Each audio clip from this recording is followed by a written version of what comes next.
Okay, so we're going to work through this paper now. It is paper 2 from June 2018, and let's just get started. So the first question, write down a multiple of 6 between 10 and 20. So if you know your 6 times tables, 6, 12, 18, so it can be 12 or 18.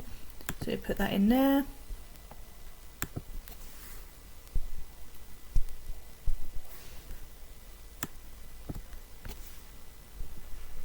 I'm just going to put 12 there. And write down 2 factors of 30 that are prime numbers. So what I would do is I would list the factors of 30. So I've got 1 and 30, 2 and 15, 5 and 6, 3 and 10. So any 2 of them that are prime, 1's not prime, 30's not, 2 is, 5 is, 3 is. So I'm going to pick 2 and 5. But I could have had any of 2, 5 or 3. Write these fractions as decimals. So 9 over 10 we know is just 9 divided by 10. That gives me 0.9. 3 quarters, we know 3 quarters is the same as 75%, which should be easy for you to say that that's 0.75. So don't be afraid to go to percent and then decimal if you find that easier. A plank of wood is 2.4 meters long and it's cut into 6 pieces of equal length. How long is each piece? So what I would do for this one is I would multiply up 240 divided by 6 would give me 40, and then I would divide that by 100 because I've gone up, so I need to go back down.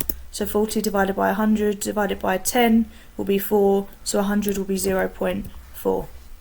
And that's the same as just doing 2.4 divided by 6. So my answer is 0.4. Again, that one is 2 marks, so please make sure you're showing your working out. Even to try it and divide that by 6, you're going to grab a mark there.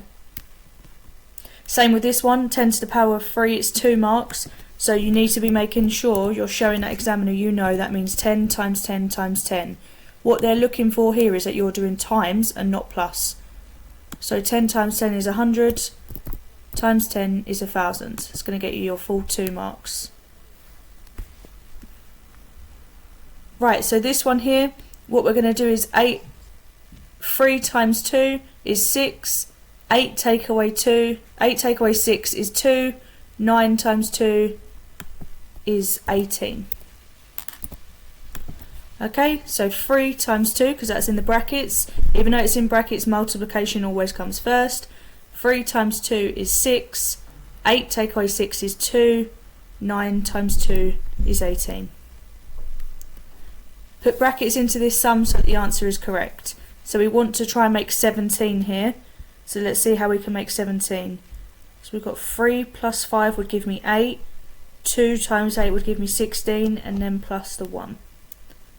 So I'm going to put my brackets here and here.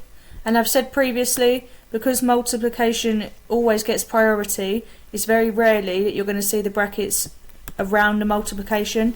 It's going to be around one of the additions or subtractions if they're there.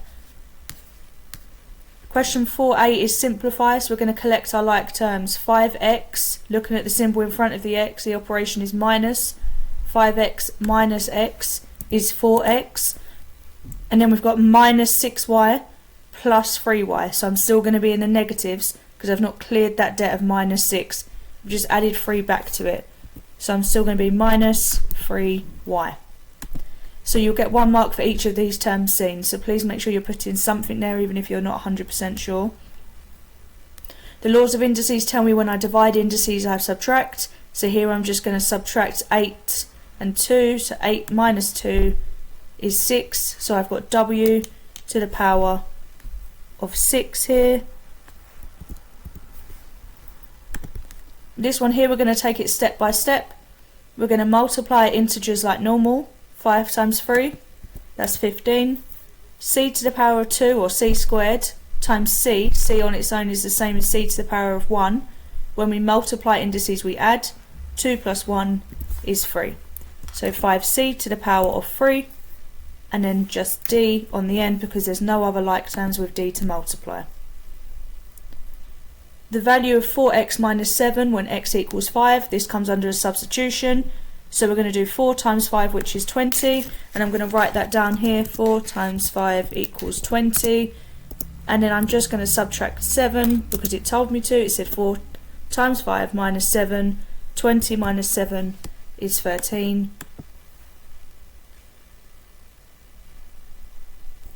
So we're going to put 13 in there. P plus 7 over 3. If P is 2, I'm just going to do 2 plus 7, which equals 9. 9 over 3 means 9 divided by 3, which is equal to 3.